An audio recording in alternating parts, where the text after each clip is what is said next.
So I'm going to today start with respect to empathy around the basic, simple storytelling, right? So this is something which I'm trying to do out of my own experience and not just any book knowledge that I may have gathered from some third-party resources. It is something which we have experienced in our own lives. When I joined my third organization in my career, I have had a couple of managers. And my best performance of my career came out with a manager who was empathetic, who was caring, and needless to say, who had a very strong communication skills with respect to empathy. And I have witnessed that majority of the team members which we had were the worst of the entire lot, but still that manager, because of empathy, had managed so well that within a consistent 3 years that I had been with him, his team or our team was within top five teams of the floor. So, a lot of times what we consider success is mere one stage, which we might have shared maybe in a couple of instances in our lives. But if you're consistently sharing that stage, consistently working on the success, then probably the formula that you are trying to work upon is sort of demystified. So the demystification of success formula, which we are trying to talk about today, is empathy. So hold your seats, guys, and this is very, very critical and very, very important. Okay? So now I'm going to share my screen and start over.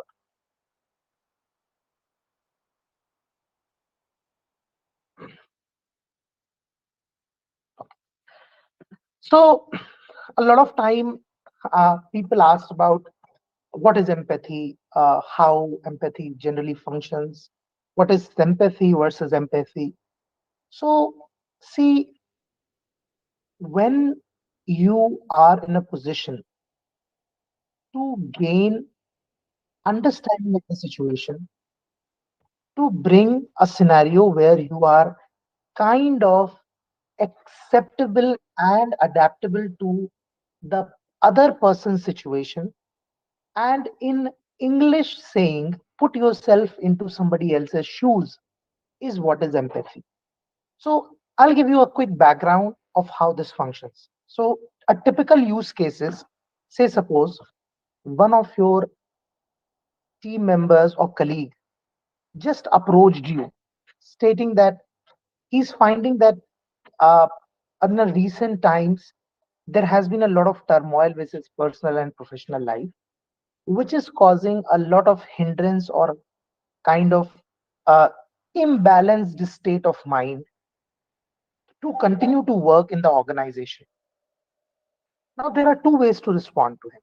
One is you start giving advices, right? Or hey, this is not the right way, you should do it, see me, I'm doing it so well. See, you have to understand that his state of mind is not to take advices.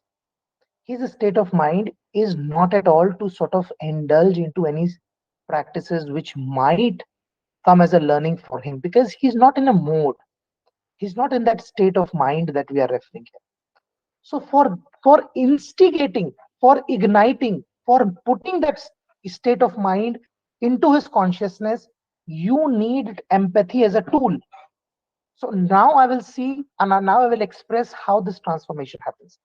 Now with that person, if you try and engage and build a small conversation where you let him vent out, let him express, okay, this happened.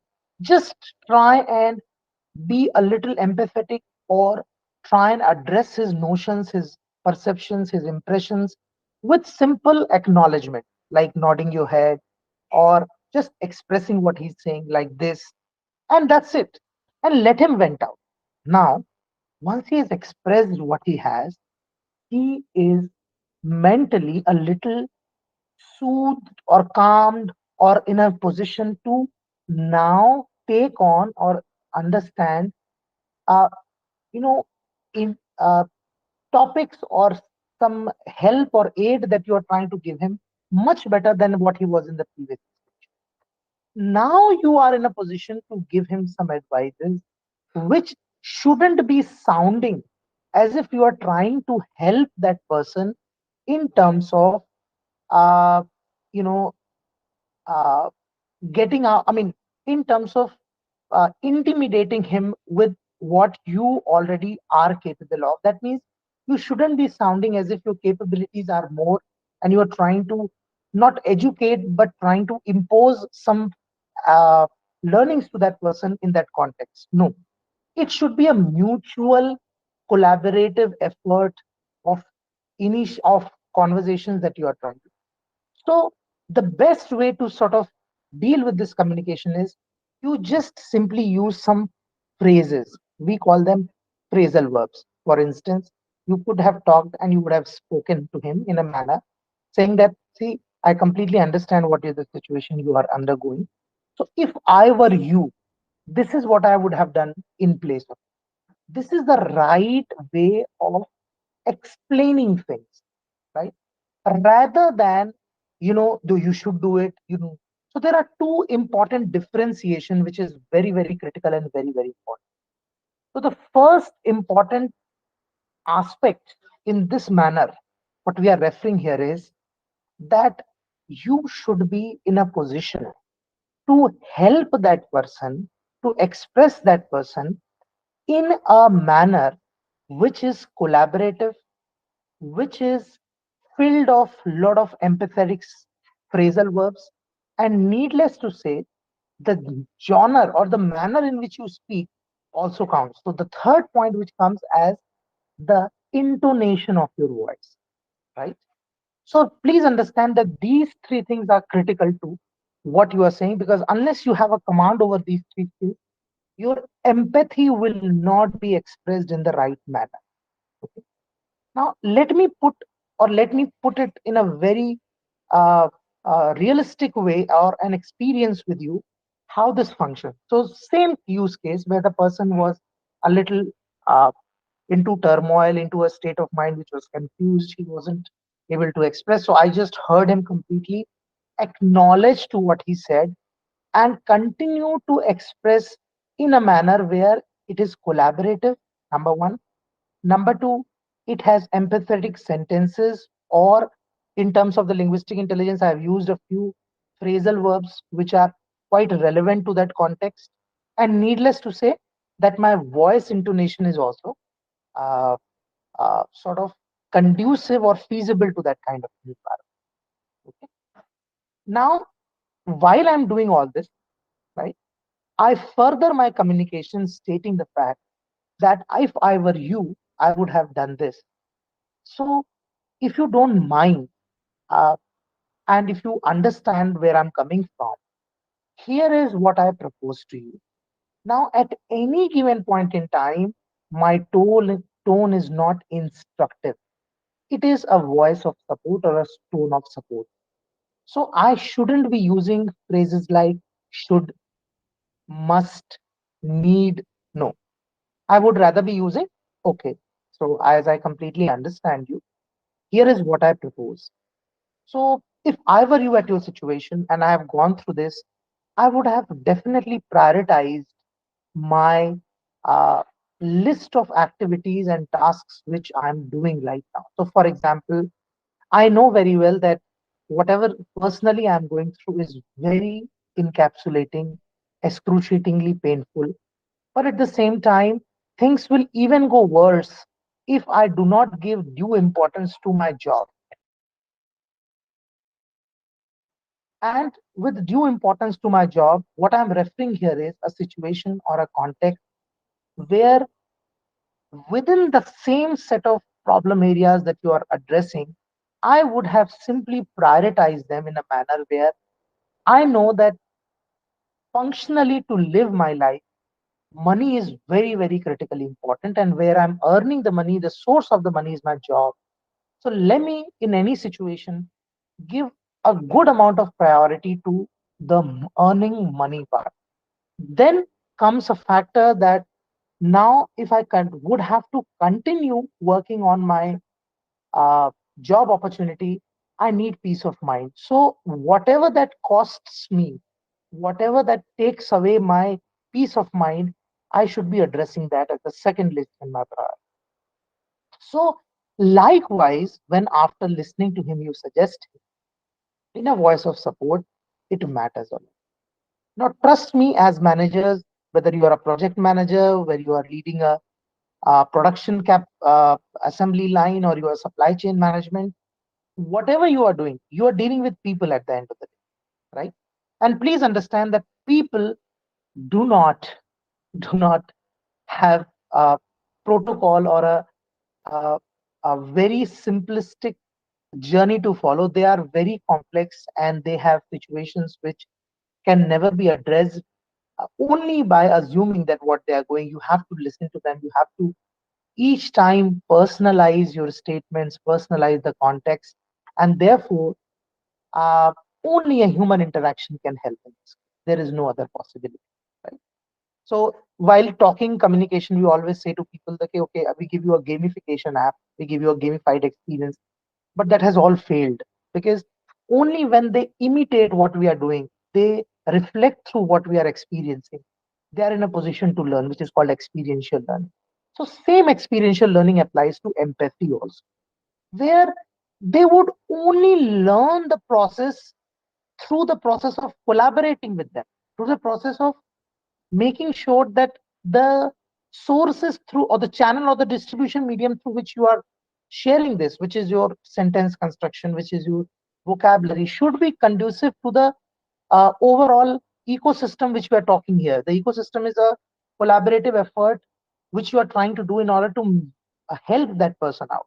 So that should be very effective. And the moment they know, please understand, this is the last very important critical component that I'm trying to share with you. This is the key to what a successful manager is doing differently vis-a-vis a manager who is still struggling to manage his people. I repeat, it is very, very critical because it's the learning of my life. If they really know and they understand that you are working for them, that means you want them to be better. It is a very important hook or a pull factor where they will continue to do a lot. They will die for you. And that is where you build a strong team. Okay. So whether it's a leadership, whether you want to have a conversation with them, whether it's your colleague, everywhere you will see the empathetic mode that we are referring is critically important to the overall, uh, I would say, success of you in your communication skill. Okay, so any questions till now? Because we would now be moving into some technical aspects of anyone. Okay. So let's move forward and understand the different types of empathy we have. So one of the critical, I mean, one of the empathy which we generally talk about is emotional empathy. Now, what is emotional empathy? Uh, Emotional empathy is a space. I would not call it a topic or a concept. It's a space. Now, when I say space, please refer to the mental framework of reference. Is a space where your feelings are so expressive that you cannot control it and you are able to reflect that feeling through your sentence. So, for example, uh, the moment I heard, I'll again take the same use case. I heard the person's agony, a person's uh, inability to sort of initiate some action items which are critical to his growth, or he is stuck because of his state of mind, or his peace of mind is challenged. Whatever the situation is, the personal reasons, professional reasons, I am immediately pushed or taken aback into a flashback memory where I'm also seeing myself going through the same thing. So, how does emotional empathy work? Here, I might have to change the use case because it is pertaining to only emotional empathy. Say, suppose recently somebody has joined the organization after a demise of somebody in the family. Somebody has died in the family. Now, that person has joined back, and you could very well see that he's sitting on his laptop. He's not able to address the people. He feels he has lost something, and quite naturally, when we live in a family, if somebody goes away, some part of us goes with that person, right? There is a vacuum which is created, and I'm sure that you guys understand where I'm coming from. Now, in this case, please trust me on this. When you go back to the person, you sit with that person, when you talk to that person, immediately, you know, if you are a genuine person and genuinely you are trying to do it, and what is the meaning of genuine? Genuine is not when you try and pull genuinity into the fact. Genuine is when you are just simply the way it is.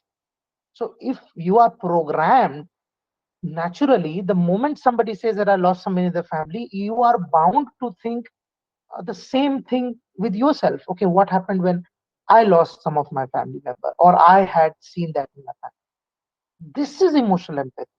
So a lot of people say, no, no, sir, we have to impose empathy. We have to do empathy. No, you don't have to do empathy. You don't have to impose empathy. You don't have to unnecessarily put empathy into things. It's not an additive to things.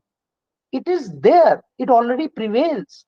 Is the general nature of human beings. That's why we socialize. Right? So what you have to do is just simply be what you have been given an opportunity by the nature. So you don't have to unnecessarily complicate it. You just have to simply be there and understand the person's agony by reflecting the same experience in your journey. So that's what is emotional empathy. What is cognitive empathy? See, even to understand people's situation, you need to have some some brains also. So maybe the person is undergoing a turmoil, maybe the person is going through some problem areas. So at that point in time, do not indulge into the quantitative or the qualitative analysis of the person's ability. That is a very wrong thing to do. Rather, go into the cognitive analysis.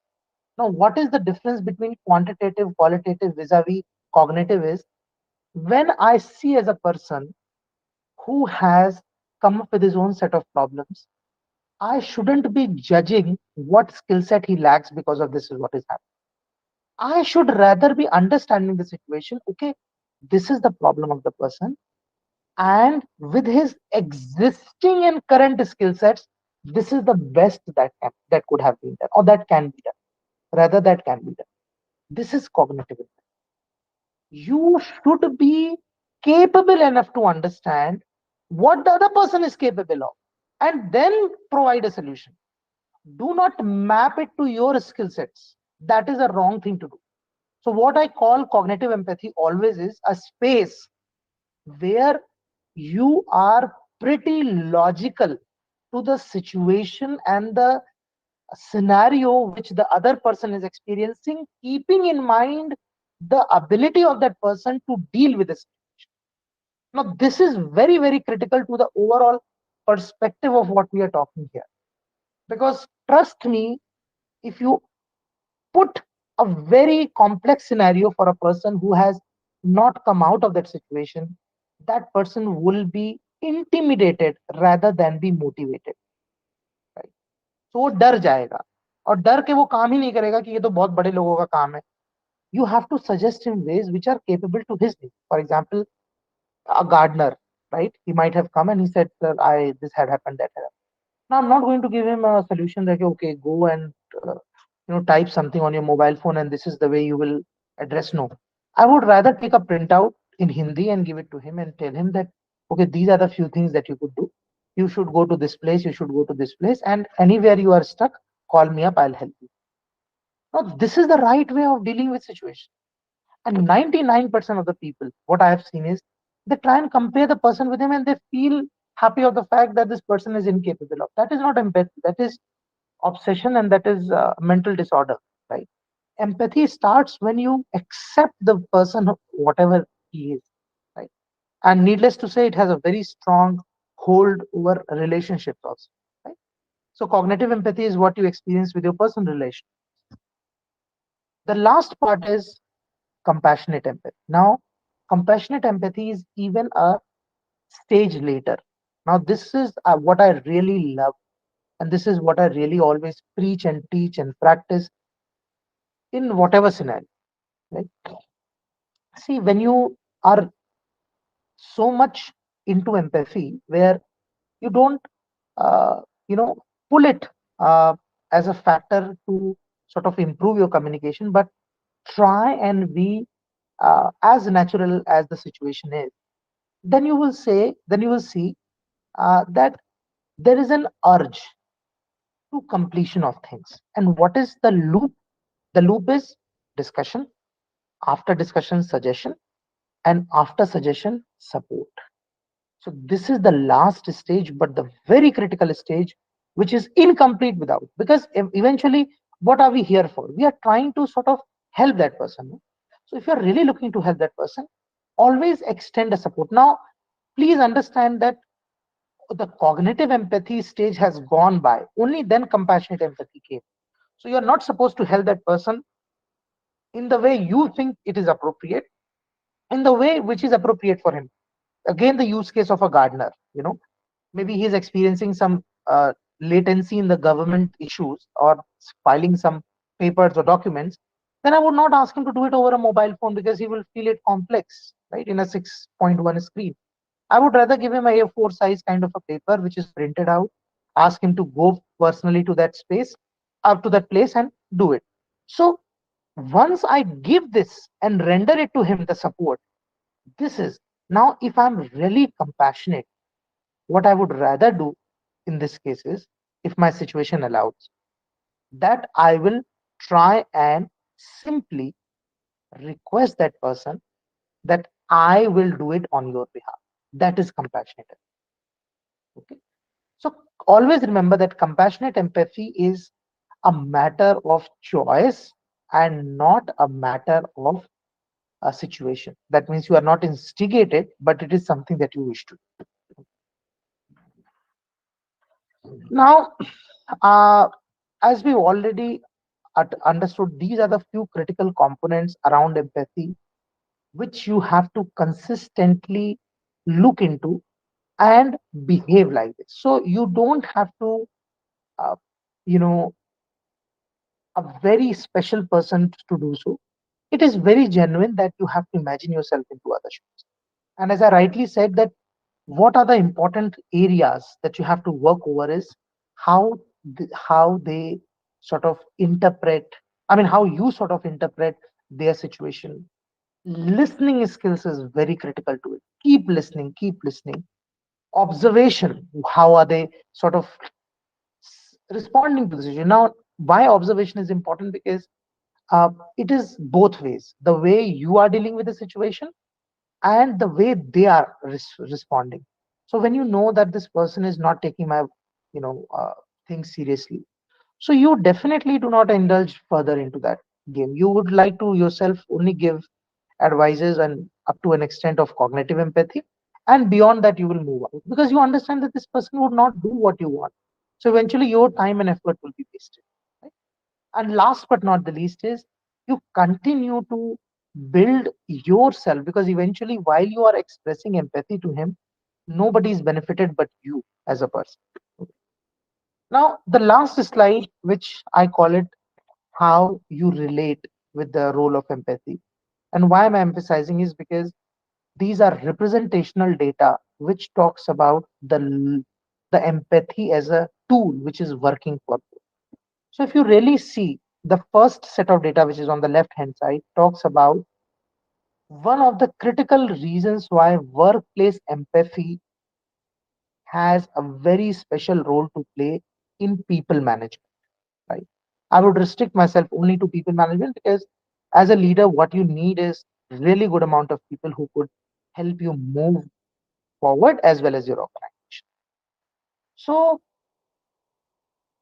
if the mental state of mind is not fulfilled, the money can't buy that also. So I have, or we have witnessed that a majority of people are not at all uh, looking forward to change their job only because of money, because sometimes money is not a very critical factor which could influence them, but empathy is, right?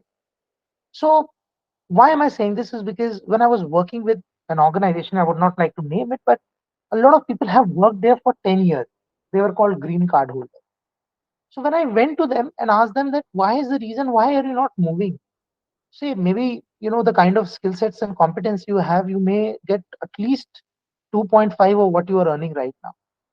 What they say, they are not, it's not that they have been comfortable to the situation. What they say is, "See, I have some great leaders whom I have worked in this organization, and this organization has to offer a variety of such leaders.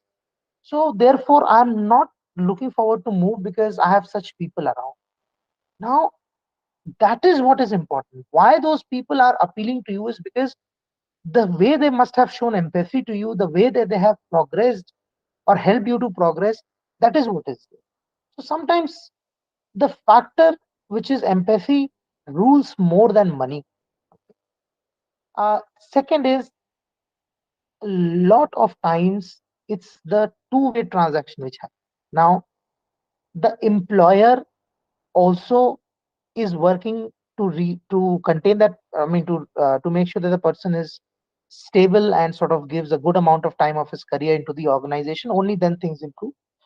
Second is, the person also wants that there is a space where I can work comfortably and work with my own peace of mind. So it's rewarding both the ways. And as we see right now, that positive workplace culture, which is restraining, which is making sure, which is a kind of a very critical factor on which the attrition resists upon or rests upon, is a positive workplace culture. So a positive workplace culture is always an outcome of a good empathy between the management and the employees. Now, last point before we end the conversation is, uh, at the moment, one of the very, I mean, not most important, but a, a kind of a discussion which prevails in the corporate area is, or corporate communication is, that they always talk about how should I get my Gen Z working, because this generation of people who have come as to work in a workplace environment, they have come from a very well-to-do family. They don't have an urge or a need to earn so much. They would not like to burn the midnight oil because for them their lifestyle is very, very important. They have to go to the gym. They have to make sure that they eat very healthy food. They have their own weekends off, destinations, so much so, right? How to make them work? Now the answer is empathy. There is no other attraction. There is no other way that you can make sure that they work for you. The only answer is that they can only work for you if you, as a manager, has struck the chord where they are naturally inclined towards you and have a sense of respect, because somewhere down the line they know that you are the person who is going to work for them. You want them to grow, and this stage comes through empathy, which is very, very important. So guys, that's it. And this was a small session where I could probably touch a few spaces within your own uh, brain or your own mental framework. How can we sort of use empathy as one of the tools to move forward? And therefore, it is very, very critical. I mean, very, very important that we understand that empathy is not a science. Empathy is not a skill that we have to earn. Empathy is only if we behave naturally and unnecessarily do not try to take away the positive aspects of what nature has given to us, rather than just go by simply what exists, and you will see empathy will automatically take its shape. So thank you so much on a Sunday to give your valuable time to us, and it makes all the more uh, you know uh, I mean, it gives me all the more reasons to come back and give you such sort of information around some possible areas to improve your communication. And all the best, and thank you so much for giving your valuable time. And before I move, because I mean, we'll continue to have more sessions. So if you have uh, any questions, any uh, s- uh, comments that you have to say, we will be uploading this video on the YouTube also. So just in the comment section, mention this, right? Whatever you wish to say. And if you have any specific, uh, uh, I mean, if you want to suggest us a few topics on which we can come up with a presentation, you could also do by commenting in the subsection in the YouTube, and we will definitely take up on your query or your request. So thank you once again. All the best, everyone.